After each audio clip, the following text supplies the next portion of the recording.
ಓಂ ಶಾಂತಿ. ಮುರುಳಿ ದಿನಾಂಕ 24/12/2018. ಶಿವ್ ಭಗವಾನ್ ವಾಚ್. ಮಧುರ ಮಕ್ಕಳೇ, ಸದ್ಗುರುವಿನ ಸಹಜವಾದ ವಶೀಕರಣ ಮಂತ್ರ ಈಗ ಮಕ್ಕಳಾದ ನಿಮಗೆ ಪ್ರಾಪ್ತಿಯಾಗಿದೆ. ನೀವೀಗ ಶಾಂತಿಯಲ್ಲಿ ಸುಮ್ಮನೆ ಇದ್ದು ತಂದೆಯಾದ ನನ್ನೊಬ್ಬನನ್ನೇ ನೆನಪು ಮಾಡಿ ಮಾಯೆಯನ್ನು ಅಧೀನ ಮಾಡಿಕೊಳ್ಳುವಂತಹ ಮಂತ್ರ ಒಬ್ಬ ತಂದೆಯನ್ನು ನೆನಪು ಮಾಡುವಂತಹ ವಶೀಕರಣ ಮಂತ್ರ ಆಗಿದೆ. ಮನ್ಮನಾಭವ ಅನ್ನುವ ಮಂತ್ರ ಆಗಿದೆ. ಪ್ರಶ್ನೆ: ಶುಭಾಬಾ ಸರ್ವರಿಗಿಂತ ಬಹಳ ಮುಗ್ಧ ವ್ಯಾಪಾರಿ ಆಗಿದ್ದಾರೆ, ಹೇಗೆ? ಉತ್ತರ: ತಂದೆ ಹೇಳುತ್ತಾರೆ, ಮಕ್ಕಳೇ, ನಿಮ್ಮ ಬಳಿ ದೇಹ ಸಹಿತವಾಗಿ ಏನೆಲ್ಲ ಹಳೆಯ ಕೊಳಕಿದೆಯೋ ಆ ಎಲ್ಲ ಕೊಳಕಾದ ವಸ್ತುವನ್ನು ನಾನು ನಿಮ್ಮಿಂದ ತೆಗೆದುಕೊಳ್ಳುತ್ತೇನೆ. ಅದೂ ಕೂಡ ನೀವೀಗ ಸಾಯುವ ಪರಿಸ್ಥಿತಿಯಲ್ಲಿ ಇದ್ದೀರಾ. ಈಗ ನಿಮ್ಮ ಹಳೆಯ ವಸ್ತುವನ್ನು ನಾನು ತೆಗೆದುಕೊಳ್ಳುತ್ತೇನೆ. ನಿಮ್ಮ ಈ ಬಿಳಿ ವಸ್ತ್ರವೂ ಕೂಡ ನಿಮ್ಮ ಸಾವಿನ ಸಂಕೇತ ಆಗಿದೆ. ನೀವೀಗ ತಂದೆಗೆ ಬಲಿಹಾರಿ ಆಗುತ್ತೀರಾ. ತಂದೆ ಪುನಃ 21 ಜನ್ಮಕ್ಕೋಸ್ಕರ ನಿಮ್ಮನ್ನು ಸಂಪನ್ನರನ್ನಾಗಿ ಮಾಡುತ್ತಾರೆ, ಮಾಲಾಮಾಲ್ ಮಾಡಿಬಿಡುತ್ತಾರೆ. ಭಕ್ತಿ ಮಾರ್ಗದಲ್ಲೂ ಕೂಡ ತಂದೆ ಸರ್ವರ ಮನೋಕಾಮನೆಯನ್ನು ಪೂರ್ಣ ಮಾಡುತ್ತಾರೆ. ಜ್ಞಾನ ಮಾರ್ಗದಲ್ಲೂ ಕೂಡ ಆದಿ ಮಧ್ಯ ಅಂತ್ಯದ ಜ್ಞಾನವನ್ನು ಕೊಟ್ಟು ತಂದೆ ನಿಮ್ಮನ್ನು ತ್ರಿಕಾಲದರ್ಶಿಯನ್ನಾಗಿ ಮಾಡುತ್ತಾರೆ. ಗೀತೆ: ಬೋಲಾನಾಥ ತಂದೆ ಭಿನ್ನ ಆಗಿದ್ದಾರೆ. ಓಂ ಶಾಂತಿ. ಮಕ್ಕಳು ಬೋಲಾನಾಥ ತಂದೆಯ ಸಮ್ಮುಖದಲ್ಲಿ ಕುಳಿತಿದ್ದೀರಾ. ವ್ಯಾಪಾರಿಗಳೂ ಕೂಡ ಹೇಳುತ್ತಾರೆ, ಇಂತಹ ಕಡಿಮೆ ಬುದ್ಧಿ ಇರುವಂತಹ ಮುಗ್ಧ ವ್ಯಾಪಾರಿಗಳನ್ನು ನಮ್ಮ ಬಳಿ ಕಳಿಸಿ. ಅವರು ನಮ್ಮಿಂದ 1,000-2,000 ರೂಪಾಯಿನ ಸಾಮಾನನ್ನು ತೆಗೆದುಕೊಂಡು ನಮಗೆ ಅಪಾರ ಧನವನ್ನು ಕೊಟ್ಟು ಹೋಗಬೇಕು. ಅಂತಹ ವ್ಯಾಪಾರಿಗಳು ನಮ್ಮ ಬಳಿ ಬರಲಿ ಎಂದು ಬಯಸುತ್ತಾರೆ. ಹೇ ಭಗವಂತ, ನಮ್ಮ ಬಳಿ ಇಂತಹ ವ್ಯಾಪಾರಿಯನ್ನು ಕಳಿಸಿ ಎಂದು ಹೇಳುತ್ತಾರೆ. ಈಗ ಬೋಲಾನಾಥ ಆದಂತಹ ಪರಮಾತ್ಮ ತಂದೆ ಬಂದು ಮಕ್ಕಳಿಗೆ ಆದಿ ಮಧ್ಯ ಅಂತ್ಯದ ರಹಸ್ಯವನ್ನು ತಿಳಿಸಿ ಮಕ್ಕಳನ್ನು ತ್ರಿಕಾಲದರ್ಶಿಯನ್ನಾಗಿ ಮಾಡುತ್ತಿದ್ದಾರೆ. ನನ್ನಂತಹ ವ್ಯಾಪಾರಿ ನಿಮಗೆ ಬೇರೆ ಯಾರು ಎಂದೂ ಸಿಗಲು ಸಾಧ್ಯ ಇಲ್ಲ. ನೀವು ತಂದೆಗೆ ಸರ್ವಸ್ವವನ್ನೂ ಅರ್ಪಣೆ ಮಾಡುತ್ತೀರಾ. ಭಕ್ತಿ ಮಾರ್ಗದಲ್ಲಿ ಪರಮಾತ್ಮ ತಂದೆಗೆ ಬಹಳಷ್ಟು ಮಹಿಮೆಯನ್ನು ಮಾಡುತ್ತಾರೆ. ಬೋಲಾನಾಥ ತಂದೆಯ ಮಹಿಮೆ ಭಕ್ತಿಯಲ್ಲಿ ನಡೆಯುತ್ತದೆ. ನೀವು ನಮಗೆ ಮಾತ್ಪಿತಾ ಆಗಿದ್ದೀರಾ ಎಂದು ಮಹಿಮೆ ಮಾಡುತ್ತಾರೆ. ಈಗ ಆ ತಂದೆ ಬಂದು ನಮಗೆ ರಾಜಯೋಗವನ್ನು ಕಲಿಸುತ್ತಿದ್ದಾರೆ, ರಾಜ್ಯ ಭಾಗ್ಯವನ್ನು ನೀಡುತ್ತಿದ್ದಾರೆ. ತಂದೆಗೆ ನೀವು ಮಕ್ಕಳು ಹೇಳುತ್ತೀರಾ, ನಮ್ಮ ಬಳಿ ಏನೆಲ್ಲ ಹಳೆಯದಾದ ಕೊಳಕು ವಸ್ತು ಇದೆಯೋ ಅದನ್ನೆಲ್ಲ ನಾವು ನಿಮಗೆ ಅರ್ಪಣೆ ಮಾಡುತ್ತೇವೆ. ನೀವು ನಮಗೆ 21 ಜನ್ಮಕ್ಕೋಸ್ಕರ ಸರ್ವ ಪ್ರಾಪ್ತಿಗಳನ್ನು ನೀಡಿ ಎಂದು. ಹೇಗೆ ಆಭರಣದ ವ್ಯಾಪಾರಿ ಇರುತ್ತಾರೆ ತಾನೆ, ಹಳೆಯದನ್ನು ತೆಗೆದುಕೊಂಡು ಹೊಸದನ್ನು ಕೊಡುತ್ತಾರೆ, ಕಮಿಷನ್ ತೆಗೆದುಕೊಳ್ಳುತ್ತಾರೆ. ಇಲ್ಲೂ ತಂದೆ ಹೇಳುತ್ತಾರೆ, ನಿಮ್ಮ ಬಳಿ ದೇಹ ಸಹಿತವಾಗಿ ಏನೆಲ್ಲ ಹಳೆಯ ವಸ್ತು ಇದೆಯೋ ಅದೆಲ್ಲವನ್ನು ಈಗ ನಿಮ್ಮಿಂದ ನಾನು ತೆಗೆದುಕೊಳ್ಳುತ್ತಿದ್ದೇನೆ. ಅದು ನೀವು ಸಾಯುವ ಪರಿಸ್ಥಿತಿಯಲ್ಲಿ ಇದ್ದಾಗ ಎಲ್ಲವನ್ನೂ ತಂದೆಗೆ ಕೊಡುತ್ತೀರಾ. ಬ್ರಹ್ಮ ಕುಮಾರಿಯರಾದ ನಿಮ್ಮ ಬಟ್ಟೆ ಕೂಡ ಬಿಳಿ ಬಟ್ಟೆ ಆಗಿದೆ. ನೀವೀಗ ಬಿಳಿ ವಸ್ತ್ರವನ್ನು ಹಾಕಿಕೊಂಡಿದ್ದೀರಾ ಅಂದ ಮೇಲೆ ನೀವು ಸತ್ತೇ ಹೋಗಿದ್ದೀರಾ. ಸತ್ತವರ ಮೇಲೆ ಸದಾ ಕಾಲಕ್ಕೂ ಬಿಳಿ ಬಟ್ಟೆಯನ್ನು ಹಾಕುತ್ತಾರೆ. ಆ ಬಟ್ಟೆಯಲ್ಲಿ ಯಾವುದೇ ಕಲೆ ಇರಬಾರದು, ಅಂತಹ ಬಿಳಿ ಬಟ್ಟೆಯನ್ನು ಹಾಕುತ್ತಾರೆ. ಈ ಸಮಯದಲ್ಲಿ ಎಲ್ಲರಿಗೂ ಕೂಡ ಮಾಯೆಯ ಕಪ್ಪು ಕಲೆ ತಾಗಿಬಿಟ್ಟಿದೆ. ಇದಕ್ಕೆ ರಾಹುವಿನ ಗ್ರಹಣ ಎಂದು ಕರೆಯಲಾಗುತ್ತದೆ. ಚಂದ್ರನಿಗೂ ಕೂಡ ಗ್ರಹಣ ಹಿಡಿದಾಗ ಚಂದ್ರ ಕೂಡ ಕಪ್ಪಾಗಿ ಬಿಡುತ್ತಾನೆ. ಈ ಮಾಯೆಯ ಗ್ರಹಣ ಇಡೀ ವಿಶ್ವವನ್ನೇ ಈಗ ಕಪ್ಪು ಮಾಡಿಬಿಟ್ಟಿದೆ. ಪಂಚತತ್ವಗಳೂ ಕೂಡ ಮಾಯೆಯ ಗ್ರಹಣಕ್ಕೆ ವಶಾಗಿ ಕಪ್ಪಾಗಿ ಬಿಟ್ಟಿದೆ. ತಂದೆ ಕುಳಿತು ತಿಳಿಸುತ್ತಾರೆ, ನೀವೀಗ ರಾಜಯೋಗಿಗಳಾಗಿದ್ದೀರಾ. ರಾಜಯೋಗದಿಂದ ಸ್ವರ್ಗದ ರಾಜ್ಯ ಭಾಗ್ಯವನ್ನು ನಾವೀಗ ಪ್ರಾಪ್ತಿ ಮಾಡಿಕೊಳ್ಳಬೇಕು. ನೀವೀಗ ರಾಜರಿಗೆ ರಾಜರಾಗುತ್ತಿದ್ದೀರಾ. ನಿಮಗೆ ನಾರಾಯಣಿ ನಶೆ ಇದೆ. ನಾವೀಗ ನರನಿಂದ ನಾರಾಯಣ ಆಗುತ್ತಿದ್ದೇವೆ ಅನ್ನುವ ನಶೆ ನಿಮಗಿದೆ. ಲಕ್ಷ್ಮೀ ನಾರಾಯಣರ ರಾಜ್ಯ ಸತ್ಯುಗದಲ್ಲಿ ಇರುತ್ತದೆ. ಅಂತ್ಯದಲ್ಲಿ ಅವಶ್ಯವಾಗಿ ತಂದೆ ಈ ಸೃಷ್ಟಿಗೆ ಬರಬೇಕಾಗುತ್ತದೆ. ಈಗ ಈ ಜಗತ್ತಿನಲ್ಲಿ ಭಕ್ತಿ ನಡೆಯುತ್ತಾ ಇದೆ. ಇದು ಭಕ್ತಿ ಮಾರ್ಗದ ಸಮಯ ಆಗಿದೆ. ಭಕ್ತಿ ಮಾರ್ಗದಲ್ಲಿ ಮನುಷ್ಯರು ಎಲ್ಲಾ ಕಡೆ ಹೋಗಿ ಪೆಟ್ಟನ್ನು ತಿನ್ನುತ್ತಿರುತ್ತಾರೆ, ನೋವನ್ನು ಅನುಭವ ಮಾಡುತ್ತಾರೆ. ಭಕ್ತರ ರಕ್ಷಕ ಭಗವಂತ ಆಗಿದ್ದಾರೆ. ಭಕ್ತರಿಗೆ ಫಲವನ್ನು ನೀಡುವುದಕ್ಕೋಸ್ಕರ ತಂದೆ ಬರುತ್ತಾರೆ. ಭಕ್ತರ ರಕ್ಷಕ ಆದ ಭಗವಂತ ಬಂದು ಭಕ್ತಿಯ ಫಲವನ್ನು ನೀಡುತ್ತಾರೆ. ಎಲ್ಲರೂ ಭಕ್ತರಾಗಿದ್ದಾರೆ. ಆದರೆ ಎಲ್ಲರಿಗೂ ಒಂದೇ ಸಮಾನ ಫಲ ತಂದೆಯಿಂದ ಪ್ರಾಪ್ತಿಯಾಗುವುದಿಲ್ಲ. ಕೆಲವರಿಗೆ ಭಕ್ತಿ ಮಾಡಿದಾಗ ಸಾಕ್ಷಾತ್ಕಾರ ಆಗುತ್ತದೆ. ಕೆಲವರಿಗೆ ಭಕ್ತಿ ಮಾಡಿದ್ದಕ್ಕೆ ಮಕ್ಕಳು ಹುಟ್ಟುತ್ತಾರೆ. ಅಲ್ಪ ಕಾಲದ ಸುಖ ಸಿಗುತ್ತದೆ. ಭಕ್ತರ ಭಿನ್ನ ಭಿನ್ನ ಪ್ರಕಾರದ ಮನೋಕಾಮನೆ ಭಕ್ತಿಯ ಮೂಲಕ ಪರಮಾತ್ಮ ತಂದೆ ಪೂರ್ಣ ಮಾಡಬೇಕಾಗುತ್ತದೆ. ಭಕ್ತರ ಭಿನ್ನ ಭಿನ್ನ ಪ್ರಕಾರದ ಇಚ್ಛೆಯನ್ನು ನಾನು ಪೂರ್ಣ ಮಾಡುತ್ತೇನೆ ಎಂದು ತಂದೆ ಹೇಳುತ್ತಾರೆ. ಜಗತ್ತಿನಲ್ಲಿ ಯಾರಿಗೂ ಇದು ಗೊತ್ತಿಲ್ಲ. ಭಗವಂತ ತಂದೆ ರಾಜಯೋಗವನ್ನು ಕಲಿಸುವುದಕ್ಕೋಸ್ಕರ ಬಂದಿದ್ದಾರೆ ಎನ್ನುವ ಮಾತು ಯಾರಿಗೂ ಗೊತ್ತಿಲ್ಲ.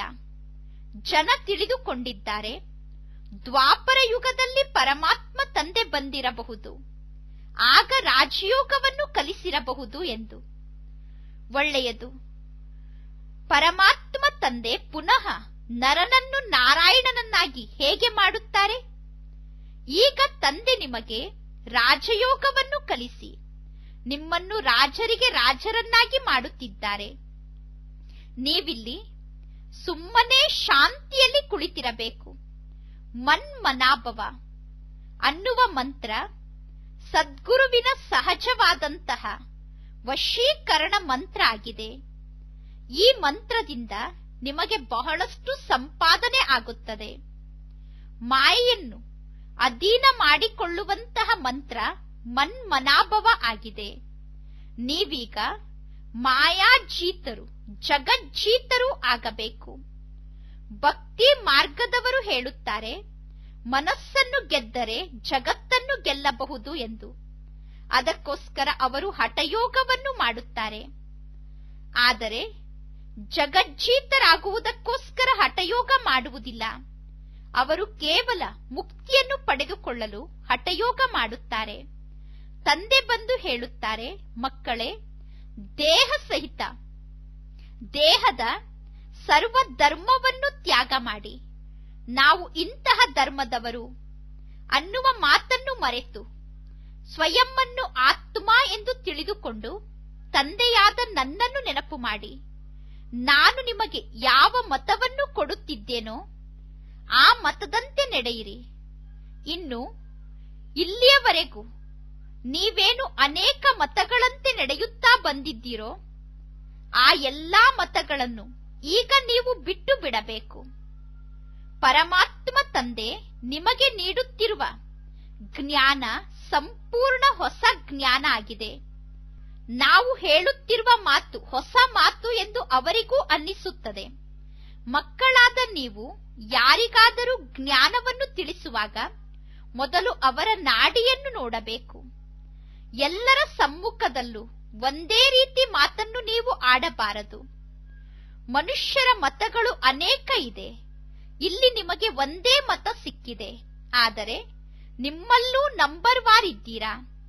ಯಾರು ಚೆನ್ನಾಗಿ ಯೋಗ ಮಾಡುತ್ತಾರೋ, ಚೆನ್ನಾಗಿ ಜ್ಞಾನವನ್ನು ಧಾರಣೆ ಮಾಡಿಕೊಳ್ಳುತ್ತಾರೋ ಅವರು ಅವಶ್ಯವಾಗಿ ಚೆನ್ನಾಗಿ ಜ್ಞಾನವನ್ನು ತಿಳಿಸುತ್ತಾರೆ. ಕಡಿಮೆ ಜ್ಞಾನವನ್ನು ಧಾರಣೆ ಮಾಡಿಕೊಳ್ಳುವಂತವರು ಕಡಿಮೆ ಜ್ಞಾನವನ್ನು ತಿಳಿಸುತ್ತಾರೆ. ಯಾರೇ ನಿಮಗೆ ಸಿಕ್ಕರೂ ಕೂಡ ಅವರಿಗೆ ಈ ಸಹಜವಾದ ಮಾತನ್ನು ತಿಳಿಸಿ. ಬಲೆ ಗೃಹಸ್ಥ ವ್ಯವಹಾರದಲ್ಲಿ ಇರಿ, ಆದರೆ ಕಮಲ ಪುಷ್ಪದ ಸಮಾನ ಆಗಿರಿ ಎಂದು ಹೇಳಬೇಕು. ನಿಮಗೆ ಗೊತ್ತಿದೆ, ಕಮಲ ಪುಷ್ಪಕ್ಕೆ ಮಕ್ಕಳು ಮೊಮ್ಮಕ್ಕಳು ಬಹಳಷ್ಟು ಇರುತ್ತದೆ. ಅದರ ಉದಾಹರಣೆಯನ್ನು ತಂದೆ ಹೇಳುತ್ತಾರೆ. ಏಕೆಂದರೆ ಪರಮಾತ್ಮ ತಂದೆಗೂ ಮಕ್ಕಳು ಮೊಮ್ಮಕ್ಕಳು ಬಹಳಷ್ಟು ಜನ ಇದ್ದಾರೆ. ಕಮಲದ ಪುಷ್ಪ ನೀರಿನಲ್ಲಿ ಇದ್ದರೂ ನೀರಿಗೆ ಅಂಟಿಕೊಳ್ಳದೆ ಮೇಲಿರುತ್ತದೆ. ಇನ್ನು ಅದರ ಮಕ್ಕಳು ಮೊಮ್ಮಕ್ಕಳೆಲ್ಲ ನೀರಿನ ಒಳಗಿರುತ್ತದೆ.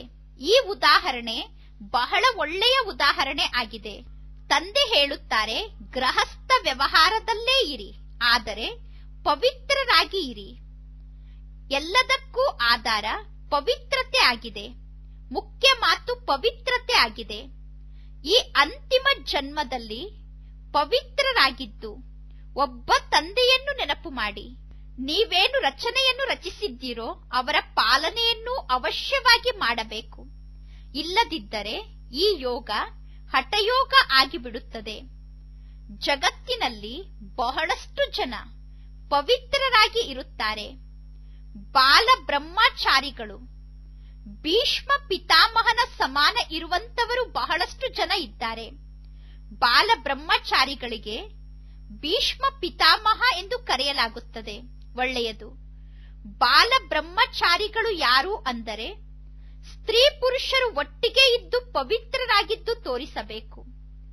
ಗಂಧರ್ವ ವಿವಾಹದ ಬಗ್ಗೆ ಶಾಸ್ತ್ರದಲ್ಲೂ ಕೂಡ ಚರ್ಚೆ ಇದೆ, ಆದರೆ ಅದರ ಬಗ್ಗೆ ಯಾರಿಗೂ ಗೊತ್ತಿಲ್ಲ. ಈಗಂತೂ ತಂದೆ ಕುಳಿತು ತಿಳಿಸುತ್ತಾರೆ. ತಂದೆ ಹೇಳುತ್ತಾರೆ, ಮಕ್ಕಳೇ, ಈಗ ಕಾಮಚಿತೆಯಿಂದ ಕೆಳಗಡೆ ಇಳಿದು ಇಬ್ಬರೂ ಜ್ಞಾನಚಿತೆಯ ಮೇಲೆ ಕುಳಿತು ಪವಿತ್ರತೆಯ ಕಂಕಣವನ್ನು ಕಟ್ಟಿಕೊಳ್ಳಿ. ನೀವು ಬ್ರಾಹ್ಮಣರು ಎಷ್ಟು ಒಳ್ಳೆಯ ಕಾರ್ಯವನ್ನು ಮಾಡುತ್ತಿದ್ದೀರಾ. ಪವಿತ್ರರಾಗಿ ಇರುತ್ತೇವೆ ಎಂದು ನೀವೀಗ ಪ್ರತಿಜ್ಞೆ ಮಾಡಬೇಕು. ಒಬ್ಬರು ಇನ್ನೊಬ್ಬರಿಗೆ ಎಚ್ಚರಿಕೆಯನ್ನು ಕೊಡುತ್ತಾ ಒಬ್ಬರು ಇನ್ನೊಬ್ಬರನ್ನು ಕರೆದುಕೊಂಡು ಸ್ವರ್ಗಕ್ಕೆ ಹೋಗಿಬಿಡಬಹುದು. ಅನ್ಯರನ್ನೂ ಸ್ವರ್ಗಕ್ಕೆ ಯೋಗ್ಯರನ್ನಾಗಿ ಮಾಡಬಹುದು. ಇಲ್ಲಿ ನೀವು ಒಟ್ಟಿಗೆ ಇದ್ದು ಪವಿತ್ರರಾಗಿದ್ದು ತೋರಿಸುತ್ತೀರಾ. ಅದಕ್ಕೋಸ್ಕರ ನಿಮಗೆ ಬಹಳ ಶ್ರೇಷ್ಠ ಪದವಿ ಸಿಗುತ್ತದೆ. ತಂದೆ ಉದಾಹರಣೆಯನ್ನು ಹೇಳುತ್ತಿದ್ದಾರೆ.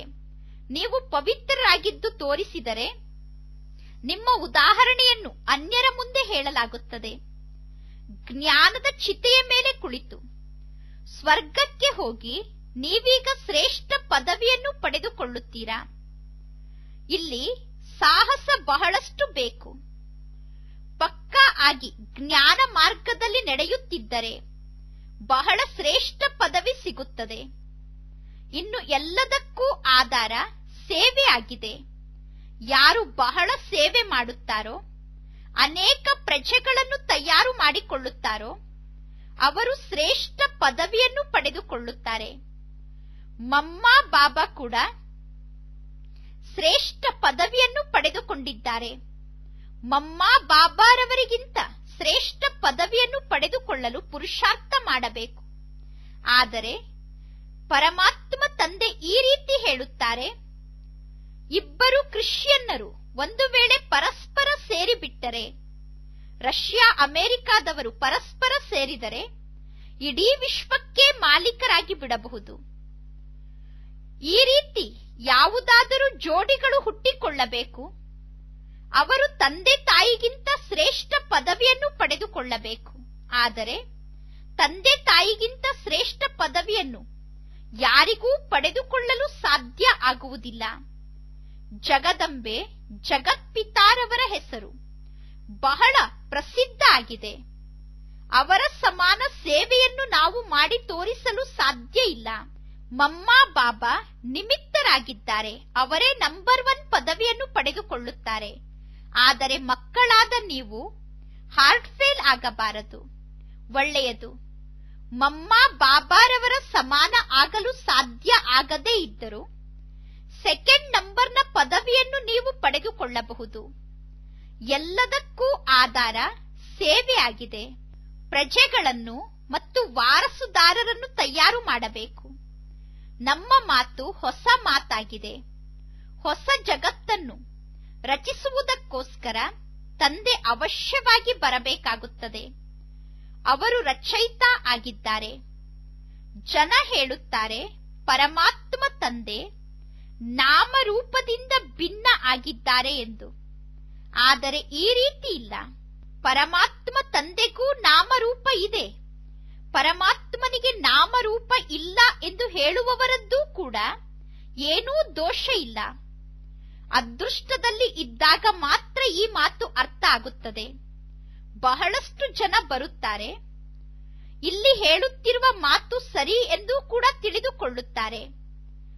ಕೆಲವರು ಹೇಳುತ್ತಾರೆ ಆತ್ಮಕ್ಕೆ ನಾಮರೂಪವೇ ಇಲ್ಲ. ಈಗ ಆತ್ಮ ಅನ್ನುವ ಹೆಸರನ್ನು ಯಾರಿಗೆ ಇಡುವುದು? ಆತ್ಮ ಅನ್ನುವುದು ಒಂದು ಹೆಸರೇ ತಾನೆ. ನೀವೀಗ ಎಲ್ಲರಿಗೂ ಹೇಳಬೇಕಾಗಿದೆ, ಇದು ರಾಜಯೋಗ ಆಗಿದೆ. ಪರಂಪಿತಾ ಪರಮಾತ್ಮ ಸಂಗಮ ಯುಗದಲ್ಲಿ ಬರುತ್ತಾರೆ. ಅವಶ್ಯವಾಗಿ ಪರಮಾತ್ಮ ತಂದೆ ಸಂಗಮ ಯುಗದಲ್ಲಿ ರಾಜಯೋಗವನ್ನು ಕಲಿಸುತ್ತಾರೆ. ಪರಮಾತ್ಮ ತಂದೆ ಸಂಗಮ ಯುಗದಲ್ಲಿ ನಮ್ಮನ್ನು ಪತಿತರಿಂದ ಪಾವನ ಮಾಡುತ್ತಾರೆ. ತಂದೆ ತಿಳಿಸುತ್ತಿರುವ ಮಾತು ಸಂಪೂರ್ಣ ಭಿನ್ನವಾದ ಮಾತಾಗಿದೆ. ತಂದೆ ಹೇಳುತ್ತಾರೆ, ಕೇವಲ ಸ್ವಯಂವನ್ನು ಆತ್ಮ ಎಂದು ತಿಳಿದುಕೊಳ್ಳಿ. ನಾವೀಗ ತಂದೆಯ ಬಳಿ ಹೋಗಬೇಕಾಗಿದೆ. ಇದರಲ್ಲಿ ಪ್ರಶ್ನೆಯನ್ನು ಕೇಳುವ ಮಾತೇ ಇಲ್ಲ. ಕೆಲವರು ಹೇಳುತ್ತಾರೆ, ಆತ್ಮನಾದ ನನಗೆ ದುಃಖ ಕೊಡಬೇಡಿ, ಇವರು ಪಾಪಾತ್ಮ ಆಗಿದ್ದಾರೆ, ಇವರು ಪುಣ್ಯಾತ್ಮ ಆಗಿದ್ದಾರೆ ಎಂದು ಹೇಳುತ್ತಾರೆ. ಆತ್ಮಕ್ಕೋಸ್ಕರ ಎಂದೂ ಈ ರೀತಿ ಹೇಳಲು ಸಾಧ್ಯ ಇಲ್ಲ. ಆತ್ಮಕ್ಕೆ ಯಾವುದೇ ರೂಪ ಇಲ್ಲ ಎಂದು. ಆತ್ಮಕ್ಕೆ ರೂಪ ಇದೆ. ವಿವೇಕಾನಂದರು ಕೂಡ ಯಾವಾಗ ಪರಮಹಂಸರ ಸಮ್ಮುಖದಲ್ಲಿ ಕುಳಿತಿದ್ದರೋ ಆಗ ಅವರಿಗೂ ಆತ್ಮದ ಸಾಕ್ಷಾತ್ಕಾರ ಆಯಿತು. ವಿವೇಕಾನಂದರು ನೋಡಿದರು, ಪ್ರಕಾಶ ಆತ್ಮ ಜ್ಯೋತಿ ಬಂದು ತಮ್ಮಲ್ಲಿ ಪ್ರವೇಶ ಆಯಿತು ಎಂದು. ಅವರು ಈ ರೀತಿ ಮಾತನ್ನು ಹೇಳುತ್ತಾರೆ. ನೀವೀಗ ಹೇಳುತ್ತೀರಾ ನಮ್ಮ ಯೋಗ ರಾಜಯೋಗ ಆಗಿದೆ. ಇಲ್ಲಿ ದೇಹ ಸಹಿತ ದೇಹದ ಎಲ್ಲಾ ಮಿತ್ರ ಸಂಬಂಧಿಗಳನ್ನು ಮರೆಯಬೇಕು. ನಾವು ಆತ್ಮರು ಪರಮಾತ್ಮ ತಂದೆಯ ಮಕ್ಕಳಾಗಿದ್ದೇವೆ, ಪರಸ್ಪರ ಸೋದರರಾಗಿದ್ದೇವೆ. ಒಂದು ವೇಳೆ ನಾವೆಲ್ಲರೂ ತಂದೆ ಆಗಿಬಿಟ್ಟರೆ ತಂದೆಯ ಪ್ರಾರ್ಥನೆಯನ್ನು ಹೇಗೆ ಮಾಡಲು ಸಾಧ್ಯ? ಈಗ ನಾವು ರಾಜಯೋಗವನ್ನು ಕಲಿಯುತ್ತಿದ್ದೇವೆ. ಇದು ರಾಜರಿಗೆ ರಾಜರಾಗುವಂತಹ ಯೋಗ ಆಗಿದೆ. ಈಗಂತೂ ರಾಜ್ಯ ಭಾಗ್ಯ ಇಲ್ಲ. ಅಂದ ಮೇಲೆ ತಿಳಿದುಕೊಳ್ಳಬೇಕು, ನಾವೀಗ ಶಾಂತಿಯಲ್ಲಿ ಇದ್ದು ಕೇವಲ ಶಿವತಂದೆಯನ್ನು ನೆನಪು ಮಾಡುತ್ತೇವೆ. ನಾವೀಗ ಸ್ವಯಂ ಶರೀರದಿಂದ ಭಿನ್ನ ಆದ ಆತ್ಮ ಎಂದು ಸ್ವಯಂವನ್ನು ತಿಳಿದುಕೊಳ್ಳುತ್ತೇವೆ. ಆತ್ಮ ಹೇಳುತ್ತದೆ, ನಾನು ಒಂದು ಶರೀರವನ್ನು ಬಿಟ್ಟು ಇನ್ನೊಂದು ಶರೀರವನ್ನು ಪಡೆದುಕೊಳ್ಳುತ್ತೇನೆ. ಅಂದರೆ ಜ್ಞಾನದ ಸಂಸ್ಕಾರ ಆತ್ಮದಲ್ಲೇ ಇರುತ್ತದೆ. ಒಳ್ಳೆಯದು ಅಥವಾ ಕೆಟ್ಟದ್ದು ಸಂಸ್ಕಾರ ಆತ್ಮದಲ್ಲೇ ಇದೆ. ಆತ್ಮ ನಿರ್ಲೇಪ ಅಲ್ಲ. ಆತ್ಮದಲ್ಲಿ ಸಂಸ್ಕಾರ ಇದೆ ಅನ್ನುವುದನ್ನು ತಿಳಿಸಬೇಕು. ಆತ್ಮ ಪುನರ್ಜನ್ಮವನ್ನು ಪಡೆದುಕೊಳ್ಳುತ್ತದೆ. ಗಳಿಗೆಗೂ ಕರ್ಮೇಂದ್ರಿಯವನ್ನು ಆತ್ಮ ತೆಗೆದುಕೊಂಡು ಪಾತ್ರ ಮಾಡುತ್ತದೆ. ಆತ್ಮ ಒಂದು ನಕ್ಷತ್ರ ಆಗಿದೆ.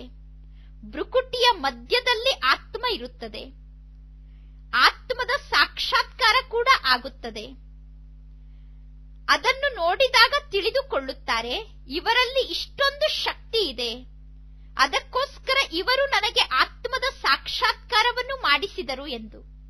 ಈಗ ಆತ್ಮ ಅಂತೂ ಭ್ರುಕುಟಿಯ ಮಧ್ಯದಲ್ಲಿ ಇದೆ. ಆತ್ಮದ ಸಾಕ್ಷಾತ್ಕಾರ ಆಗಬಹುದು ಅಥವಾ ಆಗದೇ ಇರಬಹುದು. ಅದರಲ್ಲಿ ವ್ಯತ್ಯಾಸ ಏನಿದೆ? ಆತ್ಮ ಸ್ವಯಂ ಹೇಳುತ್ತದೆ, ನಾನು ನಕ್ಷತ್ರ ಆಗಿದ್ದೇನೆ. ಆತ್ಮನಾದ ನನ್ನಲ್ಲಿ 84 ಜನ್ಮದ ಪಾತ್ರ ಇದೆ. ಒಂದು ವೇಳೆ 84 ಲಕ್ಷ ಜನ್ಮ ಎಂದು ಹೇಳಿಬಿಟ್ಟರೆ ಅಷ್ಟೊಂದು ಸಂಸ್ಕಾರ ಆತ್ಮದಲ್ಲಿ ಇರಲು ಹೇಗೆ ಸಾಧ್ಯ? 84 ಜನ್ಮದ ಸಂಸ್ಕಾರ ಇದೆ ಎಂದರೆ ಒಪ್ಪಿಕೊಳ್ಳಬಹುದು. 84 ಲಕ್ಷ ಜನ್ಮದ ಸಂಸ್ಕಾರ ಅಂದರೆ ಒಪ್ಪಿಕೊಳ್ಳಲು ಸಾಧ್ಯ ಇಲ್ಲ. ಈಗ ನಾವು ಪಾವನರಾಗುತ್ತಿದ್ದೇವೆ. ಪರಮಾತ್ಮ ತಂದೆ ನಮ್ಮನ್ನು ನರನಿಂದ ನಾರಾಯಣನನ್ನಾಗಿ ಮಾಡುವುದಕ್ಕೋಸ್ಕರ ಪವಿತ್ರರನ್ನಾಗಿ ಮಾಡಿದ್ದಾರೆ. ಈಗ ನಮಗೆ ಬಹಳಷ್ಟು ಒಳ್ಳೆಯ ನಶೆ ಇರಬೇಕು. ನಾವೀಗ ಯಾರ ಜೊತೆಗೂ ಚರ್ಚೆ ಮಾಡುವ ಅವಶ್ಯಕತೆ ಇಲ್ಲ. ದೇಹ ಸಹಿತ ದೇಹದ ಎಲ್ಲಾ ಧರ್ಮವನ್ನು ತ್ಯಾಗ ಮಾಡಿ ನಮ್ಮನ್ನು ಆತ್ಮ ಎಂದು ತಿಳಿದುಕೊಳ್ಳಬೇಕು. ಸ್ವಯಂವನ್ನು ಅಶರೀರಿ ಎಂದು ತಿಳಿದುಕೊಳ್ಳಬೇಕು. ಬಲೆ ನಾವು ಶಾಸ್ತ್ರವನ್ನು ಓದಿದ್ದೇವೆ, ಆದರೆ ನಾವೇಕೆ ಶಾಸ್ತ್ರದ ಬಗ್ಗೆ ಚರ್ಚೆ ಮಾಡಬೇಕು? ನಮಗೆ ಪರಮಾತ್ಮ ತಂದೆ ಹೇಳಿದ್ದಾರೆ, ನನ್ನೊಬ್ಬನನ್ನೇ ನೆನಪು ಮಾಡಿ. ಮತ್ತು ತಂದೆಯ ಎರಡನೇ ಆಜ್ಞೆ ಆಗಿದೆ, ಗೃಹಸ್ಥ ವ್ಯವಹಾರದಲ್ಲಿ ಇದ್ದರೂ ಕೂಡ ಕಮಲ ಪುಷ್ಪದ ಸಮಾನ ಪವಿತ್ರರಾಗಿ ಇರಿ. ಯೋಗ ಅಗ್ನಿಯಿಂದ ನಿಮ್ಮ ಪಾಪ ನಾಶ ಆಗುತ್ತದೆ. ಭಗವಾನ್ ವಾಚಾಗಿದೆ, ಭಗವಂತನಿಗೆ ಪರಮಾತ್ಮ ಎಂದು ಕರೆಯುತ್ತೇವೆ. ಅವರು ನಕ್ಷತ್ರ ರೂಪದಲ್ಲಿ ಇದ್ದಾರೆ. ಪಾಯಿಂಟ್ಸ್ ಅಂತೂ ಬಹಳಷ್ಟು ಇದೆ, ಆದರೆ ಎಲ್ಲಾ ಪಾಯಿಂಟ್ ಅನ್ನು ಒಂದೇ ಸಮಯದಲ್ಲಿ ತಂದೆ ಹೇಳುವುದಿಲ್ಲ. ನೀವು ಅನ್ಯರಿಗೆ ಪಾಯಿಂಟ್ ಹೇಳುವಾಗ ಎಲ್ಲಾ ಪಾಯಿಂಟ್ ಅನ್ನು ಒಟ್ಟಿಗೆ ಹೇಳುವುದಿಲ್ಲ. ವ್ಯಕ್ತಿಯನ್ನು ನೋಡಿ ಯುಕ್ತಿಯಿಂದ ಪಾಯಿಂಟ್ ಅನ್ನು ಹೇಳಬೇಕಾಗುತ್ತದೆ. ಹೇಳಬೇಕು, ನಾವು ಶಾಸ್ತ್ರವನ್ನು ಓದಿದ್ದೇವೆ, ಆದರೆ ಪರಮಾತ್ಮ ತಂದೆಯ ಆಜ್ಞೆ ಆಗಿದೆ, ಎಲ್ಲವನ್ನೂ ಮರೆತು ನನ್ನೊಬ್ಬನನ್ನೇ ನೆನಪು ಮಾಡಿ. ಆ ತಂದೆ ನಿರಾಕಾರ ಆಗಿದ್ದಾರೆ. ಆತ್ಮಕ್ಕೆ ಎಲ್ಲರೂ ಮಾನ್ಯತೆ ಕೊಡುತ್ತಾರೆ. ಆತ್ಮ ಇದೆ ಎಂದು ಎಲ್ಲರೂ ಒಪ್ಪಿಕೊಳ್ಳುತ್ತಾರೆ. ವಿವೇಕಾನಂದರು ಕೂಡ ಆತ್ಮ ಇದೆ ಎಂದು ಒಪ್ಪಿಕೊಳ್ಳುತ್ತಾರೆ. ಆತ್ಮ ಅಂತೂ ಎಲ್ಲರಲ್ಲೂ ಇದೆ. ಆತ್ಮ ಇದೆ ಅಂದ ಮೇಲೆ ಆತ್ಮರ ತಂದೆ ಕೂಡ ಇರಬೇಕು ತಾನೆ. ಅವರಿಗೆ ಪರಂಪಿತ ಪರಮಾತ್ಮ ಎಂದು ಕರೆಯಲಾಗುತ್ತದೆ. ಇದೆಲ್ಲ ಪಾಯಿಂಟ್ಸ್ ಆಗಿದೆ. ಈ ಪಾಯಿಂಟ್ಸ್ ಅನ್ನು ಸ್ಮರಣೆ ಮಾಡುವುದರಿಂದ ಇನ್ನೂ ಒಳ್ಳೊಳ್ಳೆ ಪಾಯಿಂಟ್ಸ್ ನಿಮಗೆ ಸಿಗುತ್ತಿರುತ್ತದೆ. ನಿಮಗೆ ಸದಾ ಸ್ಮರಣೆ ಮಾಡುವುದಕ್ಕೋಸ್ಕರ ತಂದೆಯ ಮೂಲಕ ಪಾಯಿಂಟ್ಸ್ ಸಿಗುತ್ತದೆ. ನೌಕೆಯಲ್ಲಿ ವಸ್ತುಗಳನ್ನು ಹೇಗೆ ತುಂಬುತ್ತಾರೋ ಹಾಗೆ ನಿಮ್ಮ ಬುದ್ಧಿಯಲ್ಲಿ ಅವಿನಾಶಿ ಜ್ಞಾನ ರತ್ನವನ್ನು ನೀವೀಗ ತುಂಬಿಕೊಳ್ಳಬೇಕು. ಜ್ಞಾನ ರತ್ನ ಅನ್ನುವಂತಹ ಸಾಮಾನನ್ನು ಬುದ್ಧಿಯಲ್ಲಿ ತುಂಬಿಕೊಳ್ಳಿ. ಪಾಯಿಂಟ್ಸ್ ಅನ್ನು ನೋಟ್ ಮಾಡಿಕೊಂಡು ಪುನಃ ರಿವೈಸ್ ಮಾಡಿ. ಇದು ಜ್ಞಾನ ರತ್ನ. ಈ ಜ್ಞಾನ ರತ್ನವನ್ನು ಧಾರಣೆ ಮಾಡಿಕೊಳ್ಳಬೇಕು ಮತ್ತು ಪಾಯಿಂಟ್ಸ್ ಅನ್ನು ಬರೆದುಕೊಳ್ಳುವ ಆಸಕ್ತಿ ಕೂಡ ಇರಬೇಕು. ಎಲ್ಲರಿಗೂ ಚೆನ್ನಾಗಿ ಜ್ಞಾನವನ್ನು ತಿಳಿಸಬೇಕು. ಆತ್ಮ ಎಲ್ಲರಲ್ಲೂ ಇದೆ. ಆತ್ಮಕ್ಕೆ ಹೆಸರು ರೂಪ ಇಲ್ಲ ಎಂದು ಹೇಳಲು ಸಾಧ್ಯ ಇಲ್ಲ. ಆತ್ಮಕ್ಕೂ ರೂಪ ಇದೆ. ಪರಮಾತ್ಮ ತಂದೆಗೆ ಅವರಿಗೂ ರೂಪ ಇದೆ. ಅವರಿಗೆ ಪರಂಪಿತ ಪರಮಾತ್ಮ ಎಂದು ಕರೆಯುತ್ತೇವೆ.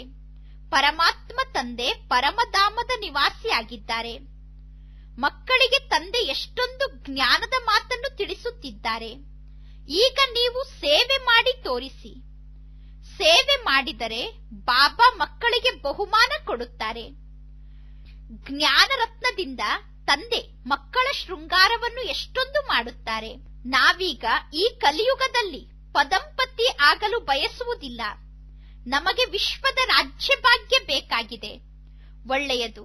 ಮಧುರಾತಿ ಮಧುರ ಅಗಲಿ ಹೋಗಿ ಮರಳಿ ಸಿಕ್ಕಿರುವ ಮಕ್ಕಳ ಪ್ರತಿ ಮಾತ್ಪಿತಾ ಬಾಪ್ತಾದರವರ ನೆನಪು, ಪ್ರೀತಿ ಹಾಗೂ ಸುಪ್ರಭಾತ. ಆತ್ಮಿಕ ಮಕ್ಕಳಿಗೆ ಆತ್ಮಿಕ ತಂದೆಯ ನಮಸ್ತೆ. ಆತ್ಮಿಕ ತಂದೆಗೆ ಆತ್ಮಿಕ ಮಕ್ಕಳ ನೆನಪು, ಪ್ರೀತಿ ಹಾಗೂ ನಮಸ್ತೆ ನಮಸ್ತೆ ನಮಸ್ತೆ. ಧಾರಣೆಗೋಸ್ಕರ ಮುಖ್ಯ ಸಾರ. ಫಸ್ಟ್ ಪಾಯಿಂಟ್, ಏನೆಲ್ಲ ಜ್ಞಾನರತ್ನ ಸಿಗುತ್ತಿದೆಯೋ ಆ ಜ್ಞಾನದ ಬಗ್ಗೆ ವಿಚಾರ ಸಾಗರ ಮಂಥನ ಮಾಡಿ ಸ್ವಯಂನಲ್ಲಿ ಜ್ಞಾನವನ್ನು ಧಾರಣೆ ಮಾಡಿಕೊಳ್ಳಬೇಕು. ಜ್ಞಾನರತ್ನದಿಂದ ಸದಾ ಭರ್ಪೂರಾಗಿ ಇರಬೇಕು. ಸೆಕೆಂಡ್ ಪಾಯಿಂಟ್, ಸದಾ ಸ್ವಯಂ ನಾರಾಯಣಿ ನಶೆಯಲ್ಲೇ ಇರಬೇಕು. ಅಲ್ಲಸಲ್ಲದ ವ್ಯರ್ಥ ಮಾತುಗಳನ್ನು ಯಾರ ಜೊತೆಗೂ ಮಾತನಾಡಬಾರದು. ಅಶರೀರಿ ಆಗುವಂತಹ ಅಭ್ಯಾಸವನ್ನು ಮಾಡಿಕೊಳ್ಳಬೇಕು. ವರದಾನ: ಮಾಯೆಯನ್ನು ಶತ್ರುವನ್ನಾಗಿ ಮಾಡಿಕೊಳ್ಳುವ ಬದಲು ಮಾಯೆ ನಮಗೆ ಪಾಠವನ್ನು ಕಲಿಸುತ್ತಿರುವ ಸಹಯೋಗಿ ಎಂದು ತಿಳಿದುಕೊಂಡು ಏಕರಸ ಸ್ಥಿತಿಯಲ್ಲಿ ಇರುವಂತಹ ಮಾಯಾಜೀತರು ಆಗಿ, ಮಾಯೆ ಬರುವುದೇ ನಮಗೆ ಪಾಠವನ್ನು ಕಲಿಸುವುದಕ್ಕೋಸ್ಕರ. ಅದಕ್ಕೋಸ್ಕರ ಭಯ ಪಡಬೇಡಿ, ಮಾಯೆಯಿಂದ ಪಾಠವನ್ನು ಕಲಿಯಿರಿ. ಕೆಲವೊಮ್ಮೆ ಮಾಯೆ ಸಹನಶೀಲತೆಯ ಪಾಠವನ್ನು ಕಲಿಸುತ್ತದೆ, ಕೆಲವೊಮ್ಮೆ ಶಾಂತ ಸ್ವರೂಪರನ್ನಾಗಿ ಮಾಡುವಂತಹ ಪಾಠವನ್ನು ಪಕ್ಕಾ ಮಾಡುವುದಕ್ಕೋಸ್ಕರ ಮಾಯೆ ಬರುತ್ತದೆ. ಅದಕ್ಕೋಸ್ಕರ ಮಾಯೆಯನ್ನು ಶತ್ರು ಎಂದು ತಿಳಿದುಕೊಳ್ಳುವ ಬದಲು ನಿಮ್ಮ ಸಹಯೋಗಿ ಎಂದು ತಿಳಿದುಕೊಳ್ಳಿ. ಮಾಯೆಗೆ ಭಯಪಟ್ಟರೆ ಸೋತು ಬಿಡುತ್ತೀರಾ. ಮಾಯೆಗೆ ಭಯ ಪಡದೇ ಇದ್ದಾಗ ನೀವು ಸೋಲಲು ಸಾಧ್ಯ ಇಲ್ಲ. ನಮಗೆ ಪಾಠವನ್ನು ಕಲಿಸುವುದಕ್ಕೋಸ್ಕರ ಮಾಯೆ ಬಂದಿದೆ ಎಂದು ತಿಳಿದುಕೊಂಡು ಅಂಗದನ ಸಮಾನ ಅಚಲರಾಗಿ ಇರಲು ಯಾವಾಗ ಸಾಧ್ಯ ಅಂದರೆ, ಯಾವಾಗ ಮಾಯೆಯನ್ನು ಸಹಯೋಗಿ ಎಂದು ತಿಳಿದುಕೊಂಡು ಭಯದಿಂದ ಮುಕ್ತ ಆಗುತ್ತೇವೋ ಆಗ. ಎಂದೂ ಕೂಡ ದುರ್ಬಲರಾಗಿ ಮಾಯೆಯನ್ನು ಆಹ್ವಾನ ಮಾಡಬೇಡಿ. ಆಗ ಮಾಯೆ ಸ್ವಯಂ ನಿಮಗೆ ಬೀಳ್ಕೊಡುಗೆ ಕೊಟ್ಟು ಬಿಡುತ್ತದೆ. ಶ್ಲೋಗನ್: ಪ್ರತಿಯೊಂದು ಸಂಕಲ್ಪದಲ್ಲೂ ದೃಢತೆಯ ಮಹಾನತೆ ಇರಲಿ, ಆಗ ಸಫಲತೆ ಸದಾ ಪ್ರಾಪ್ತಿಯಾಗುತ್ತಿರುತ್ತದೆ. ಮಾತೇಶ್ವರಿ ಅವರ ಮಧುರ ಮಹಾವಾಕ್ಯ: ಪರಮಾತ್ಮ ತಂದೆ ಸದ್ಗತಿಯನ್ನು ಪ್ರಾಪ್ತಿ ಮಾಡಿಸಲು ನೀಡುವಂತಹ ಗತಿ ಮತ್ತು ಮತ ಪರಮಾತ್ಮ ತಂದೆಗೆ ಮಾತ್ರ ಗೊತ್ತು. ನಿಮ್ಮ ಗತಿ ಮತ್ತು ಮತ ನಿಮಗೇ ಗೊತ್ತು ಅನ್ನುವ ಮಹಿಮೆಯನ್ನು ಯಾರ ನೆನಪಾರ್ಥವಾಗಿ ಹಾಡುತ್ತಾರೆ? ಪರಂಪಿತ ಪರಮಾತ್ಮ ತಂದೆ ಸದ್ಗತಿಯನ್ನು ನೀಡುವಂತಹ ಮತವನ್ನೇನು ನೀಡುತ್ತಾರೋ ಆ ಮತ ಅವರಿಗೆ ಮಾತ್ರ ಗೊತ್ತು ಎಂದು ಹಾಡುತ್ತಾರೆ. ಮನುಷ್ಯರು ಸದ್ಗತಿಯ ಮತವನ್ನು ಅರ್ಥ ಮಾಡಿಕೊಳ್ಳಲು ಸಾಧ್ಯ ಇಲ್ಲ. ಮನುಷ್ಯರಿಗೆ ಕೇವಲ ಇಚ್ಛೆ ಇರುತ್ತದೆ. ಸದಾ ಕಾಲಕ್ಕೋಸ್ಕರ ನಮಗೆ ಸುಖ ಬೇಕು. ಆದರೆ ಸದಾ ಕಾಲಕ್ಕೋಸ್ಕರ ಆ ಸುಖ ಸಿಗುವುದು ಹೇಗೆ?